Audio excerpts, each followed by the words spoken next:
partner John Steinberg and I started thinking about this series, it was a film concept that was going to be a small lens that you're seeing a much larger scope through. The two big experiences that I think we sort of all had that helped us to build this show were 9/11 and Katrina. And so we started thinking about, well, what would happen if instead of one ground zero, there were 20 of these things? There's 23 of them around the country. The idea being that if you take away the pieces of society that keep everything glued together, then eventually it will all bleed down to this modern American town that would devolve into the Old West. You don't know what you're made of until something like that happens, and you may think you would react in a certain way, or you may idealize that you would act in a certain way, but you may not. This is a community that knew perfectly well how to handle themselves during tornadoes, and they knew how to handle themselves for almost anything except for what happens. But that through their ingenuity, through their intelligence, through really bonding together as a community, they always seem to be able to cobble together and improvise a way to survive. We set it in Kansas because it was a conversation that Steinberg and I had about the Great Plains. And then we just had to figure out the science of it and say, well, okay, well, if Denver over the mountains is the visual that we want to see, then how far away do we have to be realistically to keep our characters safe? That's kind of a little bit of the vibe of some of the first few episodes, is this just very isolated, not knowing, is somebody going to make this better? Is somebody coming to help? Or are we really on our own? The casting process was such a big deal because we had so many. If you read that pilot, it's just, you cannot believe. I think we started with 75 cast members. We just had so many leads, so many people to build, their stories in this pilot. It really started with Jake. We wanted that ultimate hero, that guy he was a bit of a bad boy, had a lot of baggage, but yet could step in any way and become a leader of this town. I think he takes heroic actions. I don't know that he's necessarily a heroic human being, but he does do things when required. He takes a step. He takes action. Come on! What the hell are you doing? Fire knocked out the power. Lenny James, in the beginning, when we first started, he loved the idea of the mystery of his backstory, and he didn't want to know all the details of everything. Around episode 5 or 6, I went into the writer's room and I said, okay, tell me. And then they told me, and from then on in, I've known what the backstory was, what his connection to the bombs were, what he was doing in Jericho, why he came to Jericho, how he got his family there, and all of those kind of things. And thereafter, it was a lot easier to play the lies against the truth. Now that is not an army. That's a preschool. And what happens when they start learning? Oh. Well, then it's war, Jake. And you're going to be our general? For now, yes I am. Pretty much immediately, he became almost a co-lead with Skeet, and he is phenomenal, and I think the audience loves him. Don't do this, people. This is Jericho. This is not some third world village. Mac, Gerald McCraney, one day the casting directors brought him in, and we just thought it was a meeting. But he actually read for us, and he was doing that speech at the end, and we were like crying. And it was a done deal. And as soon as the network heard that he was even available, it was a done deal. Yeah. On the first day, we worked together as though we had worked together for a couple of years already. It's hard to come by. When I see the people that are hungry, just so you can eat, I know how it happened because I'm the one that did it, so I don't have any more room for your guilt. Kenny Mitchell came to us, and he was the perfect fit. And it was a completely different turn from what Skeet was bringing. And they just played off each other. And you can see that Kenny Mitchell wanted to be like the father, and Skeet was playing opposite of the Johnston Green role. That's right, Jake. We were both born on third base. Quit pretending you hit a triple. This town is my history.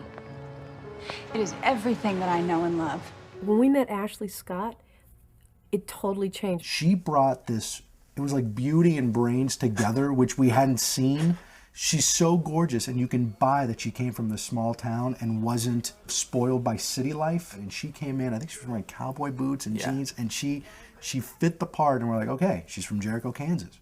I like to see strong women. I love to play and to watch women kind of coming out swinging. We want the women characters of Jericho to mix it up and get as involved in the action as the men are. I love action. Love it. I love doing it. Makes me feel like I'm earning a paycheck. The action-y stuff is fun. I mean, hey, it's great to like get to be an action star for a week. That's so much fun. But I was really, really drawn to the characters' reactions to the events occurring. I'm an anchor. Total anchor. And you're the enforcer? Hot one. Oh, yeah, right. No, hot one. Go. Go now. I consider Gail Green to be the heart of this town. She's tough, she's sensitive, she brings such an arc to this character. You've got to send out another group. No. You need your pills, Johnston. 2 people died trying to get the pills in Crawford. Young men, Gail, they died for me. They died for their town. When we first met with her, Pam's first thing was, I think Gail and Johnson have great sex. And she was very big into that. She's a fierce mother and a fierce wife. The best part of her is just what the two of them bring together, this husband and wife couple, and you don't have that a lot on TV. When I became involved in Jericho, I just wanted to fill out the town. You know, you have the saloon owner, and she happens to be a beautiful woman. There are the cops, Jimmy and Bill. There's the kid who everyone calls a loser, and that's Dale Turner. What are you looking at, loser? You have the spoiled princess, Skylar Stevens. I want to know a farmer, and that's where the Richmond family was born. I created the character of Mimi Clark for the central irony of, here you are, you have all the power over this farm, the world blows up, and now it's completely flipped, and how the people are going to treat the government. I consider myself really lucky to be able to come every day and work with him. It's just, it's so much fun. That's really nice of you to say. I know, I feel but I'm getting way. paid Yes, you to are. say that.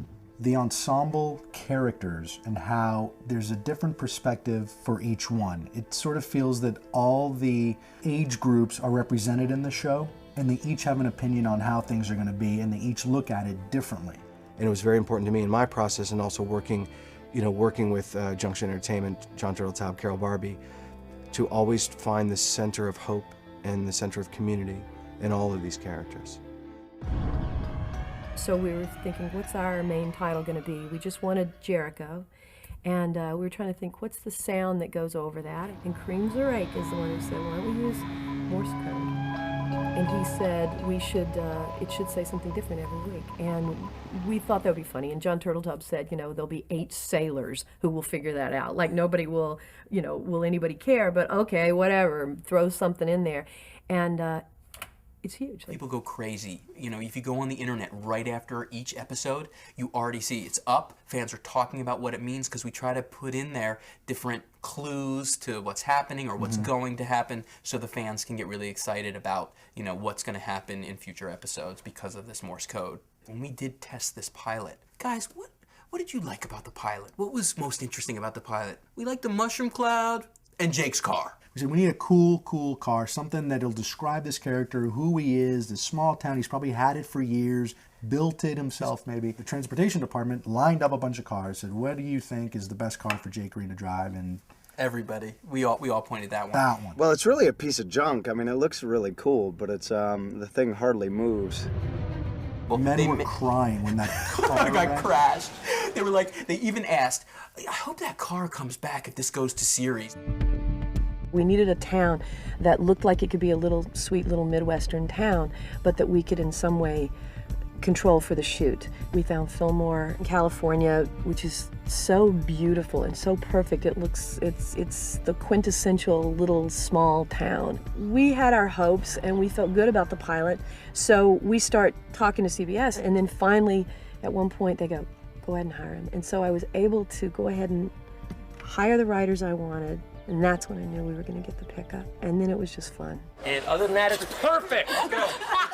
One thing that Jon Turteltaub brought is the idea of hope. It was so important to him when we were working on these stories that this is not a series about just fear and destruction and death. This is a show about family. This is a show about survival. This is a show about people becoming better selves. For a director, you have so little time and money compared to a feature, it forces you to actually be more creative. And that makes it fun. It also makes it hard. We knew because of shooting the pilot that it was going to be far too difficult to actually shoot in a real town. We were lucky we got what we did in Fillmore, and it was great, but we needed our own town. We needed to be able to control the street because as Jericho progressed, you were going to lose more power. The streets needed to get dirtier, things were going to happen, and we needed to control the town. We needed a backlot. We built a backlot in 8 weeks in the middle of summer. We had workers around the clock, 7 days a week. And it was to the point where we start shooting in 5 days and we're missing 4 facades on Main Street. What do we do? And there are so many people to thank for that. Wayne, our construction coordinator, Jack Clements, our line producer, Bernard Hydes, our production designer. It wouldn't have happened without them. The town hall was laid out so it looked like other city halls in small towns in Kansas. Town hall is only partially practical. People can come in and out of town hall, but only a small way. It's not real brick, it's a combination of fiberglass brick and also bricks made of plaster. They carve those bricks by hand, each one. So they have a layer of pale colored plaster, then they put a layer of red plaster on top, and then they carve the bricks out individually. That's why they look so real. So this is Gracie's Market, and the unusual thing about this set is that it's actually an inside-outside set. It connects this real street to the inside of the stage. So we had to cut a hole in the building in order to make this set work. In addition to this set in here are many other sets. So we built all the facades and all the buildings you see here, and they're all aged, but we hadn't got the trees yet. We were walking down, and it was kind of the back lot, and you really got used to it, and then the trees came in all in one day. And suddenly it felt like a town. Because of our seasonal changes, we've had these trees made, which are basically dead trees or limbs of trees, which have had the leaves removed. And then we, over time, slowly put leaves back, which are made of silk. And so at a certain point, we'll change these out for our real trees, and we'll be back to real trees.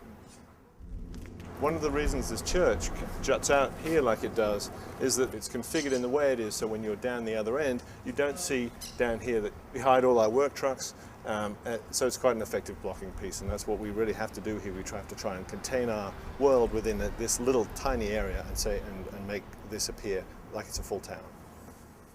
We knew that we couldn't do it anywhere else. We needed to have control of our outdoor environment. Paramount and CBS very supportive of what we tried to do, which was huge, huge at the time. CBS hasn't had an undertaking like this, No. where for a new show to put that much money and effort into building an entire Main Street.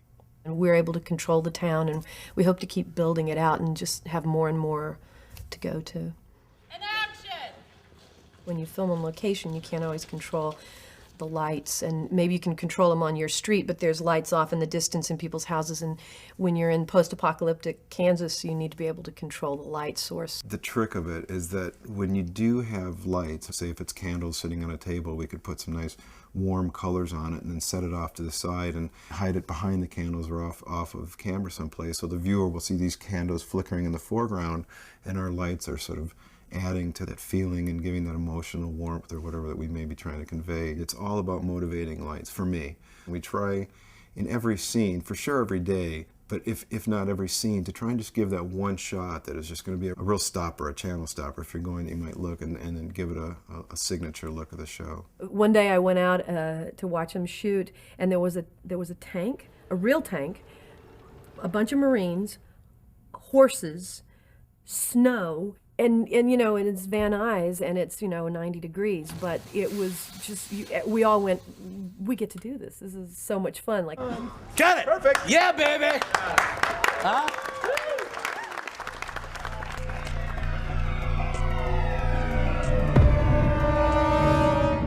Jon was able to bring that beautiful scene of when you first see the mushroom cloud in the pilot. He conceived that whole scene of the kids running through, playing hide-go-seek, 5, 4, 3, the kid on the roof. It wasn't the day before, Danny and I like, what, there's like a kid on the roof and he sees, but the cloud is over, how are you? I got this, let me handle this. And the day we're shooting, we're all sitting there watching this poor kid getting lifted on the roof, and we're shooting the camera just rising up over the, it was amazing.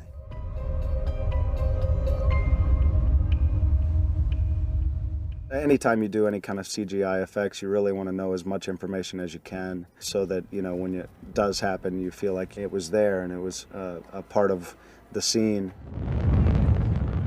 We knew what we wanted it to look like, but we also knew that that these missiles were gonna be tracking across the sky, and to get a whole street full of people to see the same thing that isn't there, and there was kind of no way to track it for them with some sort of prop or something. That was tough. On the day we did that missiles, they actually had someone counting, like 1 100, 2 100. So we're kind of moving along, and you're plotting it from A to B. The food drop, the Chinese food drop, those planes are a special effect. Those parachutes coming out of those planes are a separate special effect. The guys were just looking at an open field and making us believe they were watching these planes drop food. Jake looks out over the town when the fallout is coming and he sees this terrible sky. Or the rain from episode 2, when it's the fallout episode. That rain, most of the rain was digital, and you look in there and it looks real, and they're playing that rain. With the technological advances in the CGI world too, it makes it really easier for us on the set, because a lot of times you'll just shoot a scene as you would, but there's not a lot of difference that we have to do on the set.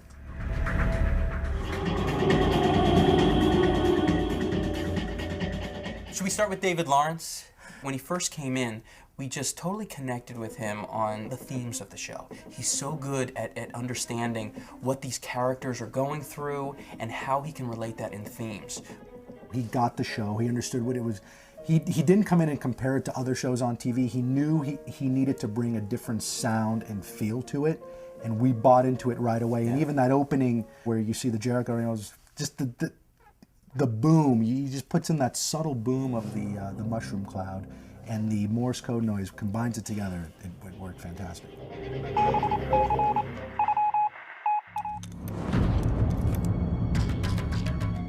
Robert Hawkins he's an interesting guy, because he's a guy who's sort of caught between two worlds. He has one foot in this world of espionage and of spies and the government and the root of where a lot of these attacks came from, and sort of a guy who needs to live that very secret, very squared away military life. And then on the other hand, he's a dad and a husband and a guy who's trying to protect his family without maybe necessarily being able to tell them everything he wants to tell them. Who is always gonna take care of you? Mommy?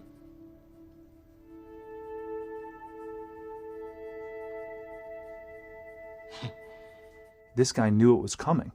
He's not some crazy person who just prepares for the worst. He knew this was coming. He just moved into his house. This is what he moved into his house, and he's completely prepared for this event, and that creates an instant mystery. He's a good soldier. He's just not necessarily a successful man.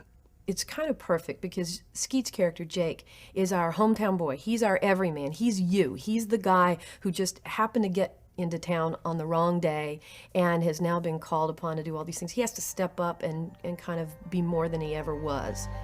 What the hell? And Hawkins is our link to the greater mythology. He's literally in the know of what's gone on out there, and so it's that greater mythology coming to our small town in Jericho.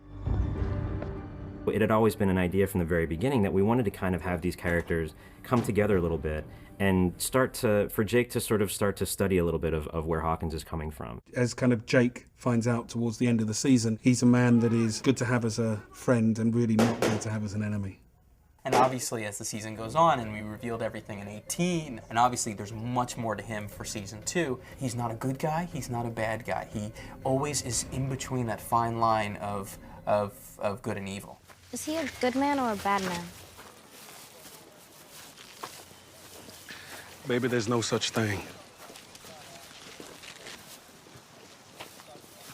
As we go through in the season and in the series, in episode 18, Jake and Hawkins are in a lockdown battle with each other for the truth. Jake gets him in the room and says, "You're going to tell me who you are and what you know, and you're not leaving here until you do." And you see these two very powerful guys go at it. In the journey of Robert, he's got to a point where he just can't carry it on his own anymore. Whatever happens in the future, he's going to have to start kind of rebuilding a team, really, and he's going to start with Jake because Jake is the next most capable guy in the town. Hawkins and his mythology and all the specifics of what he's doing and who he's working with or what happened out in the world that he seems to have unique knowledge of, those details are poured over by a couple of the writers on the staff. As long as it's set in the real world, the world that our viewers occupy, we are, really doing a service for the show. We don't go into other towns or other cities until our characters leave town to go.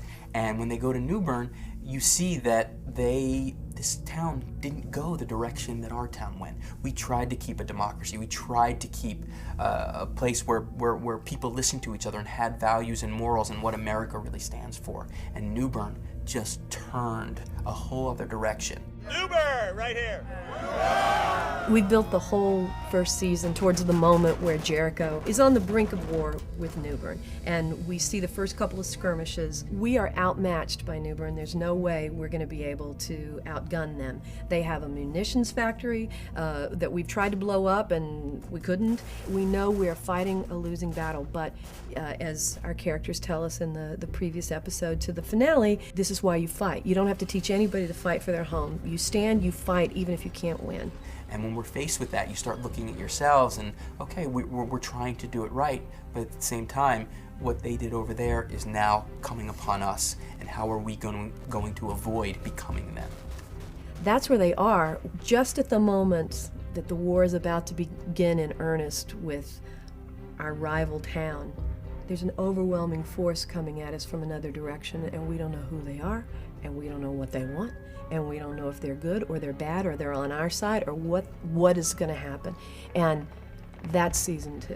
And we see who's going to be in charge and who's going to be running the country and what part Jericho plays in all of that.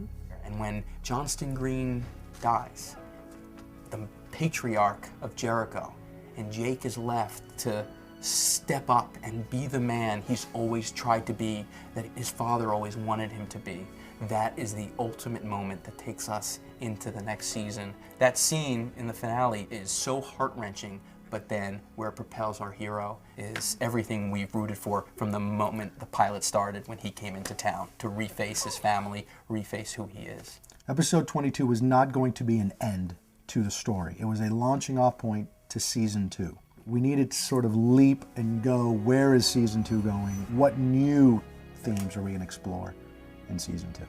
My father expected us to make a stand here, to defend our home. That's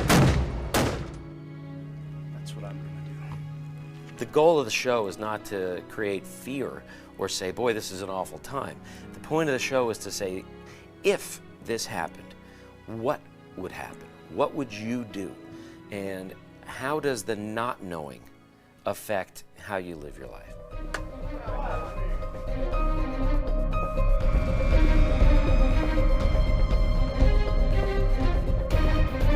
Let him get some.